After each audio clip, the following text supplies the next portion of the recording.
काला जादू, जिसे आप में से कई लोग अंधविश्वास समझते होंगे। आप ही की तरह मान्या, जो इन सब बातों पे विश्वास नहीं करती थी, उसके साथ कुछ ऐसा होता है जिसने उसे इस पर विश्वास करने के लिए मजबूर कर दिया। मान्या, जो एक सुनसान और घने जंगल में फंस चुकी थी और वहाँ से बाहर निकलने का रास्ता ढूंढते ढूंढते उसे जंगल के बीचों बीच एक बहुत पुरानी हवेली दिखाई देती है। और वहाँ से कुछ मदद मांगने के लिए मान्या उस हवेली के अंदर चली जाती है। अंदर जाते ही मान्या को दूर ही एक काला साया दिखाई देता है। कौन है वहाँ? क्या आप मेरी मदद कर सकते हैं? मैं जंगल में फंस चुकी हूँ। मान्या उस साए की तरफ चलना शुरू कर देती है। जैसे ही वो काला साया मान्या की आवाज़ सुनकर पीछे मुड़ता है तो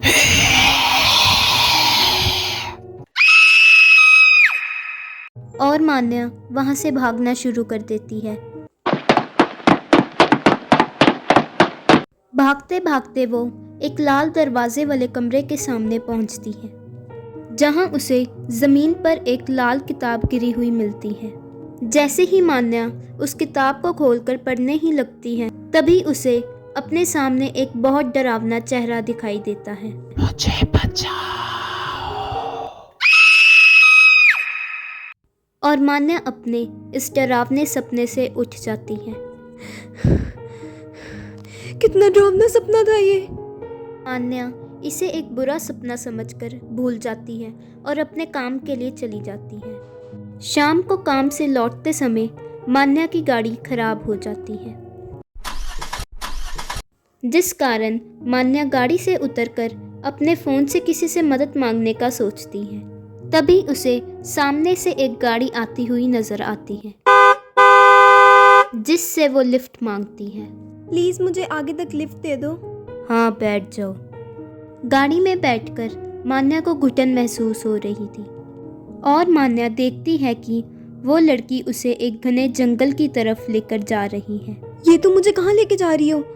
ये तो मुझे जंगल के रास्ते की तरफ क्यों लेके जा रही हो?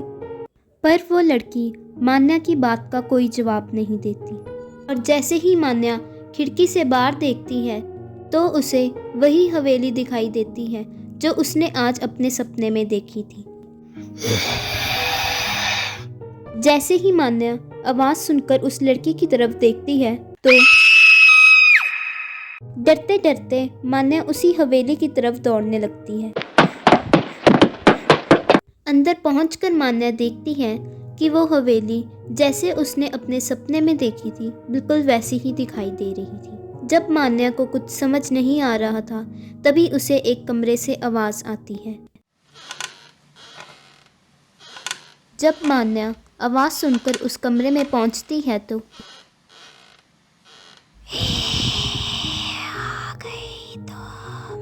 उस डरावने साए को देखकर मान्या वहां से दौड़ना शुरू कर देती है।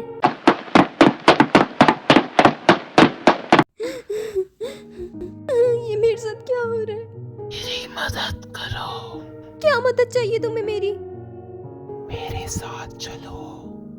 और मान्या उसके पीछे चलना शुरू कर देती है और वो दोनों उसी लाल दरवाजे वाले कमरे के अंदर चले जाते हैं, जहां मान्या को वही लाल किताब दिखाई देती है जो वो अपने सपने में नहीं पढ़ पाई।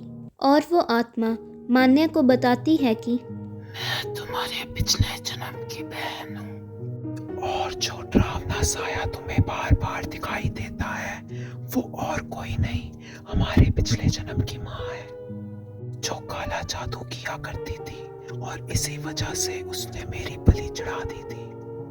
और आज वो तुम्हारी बलि 3:33 पर चढ़ाएगी और अपनी क्रिया पूरी करेगी और शक्तिशाली हो जाएगी, जिसके बाद उसे रोकना बहुत मुश्किल हो जाएगा। ये सब सुनने के बाद मान्या के होश उड़ जाते हैं और वही लाल किताब को पढ़ने के बाद मान्या को पता लगता है कि 3:33 से पहले अगर मान्या ने वही हरे हीरे को जो विधि में इस्तेमाल होने वाला है उसको तोड़ दिया तो उस चुड़ैल की सारी शक्तियाँ खत्म हो जाएंगी। इसीलिए मान्या उस हरे हीरे की तलाश में निकल पड़ती है।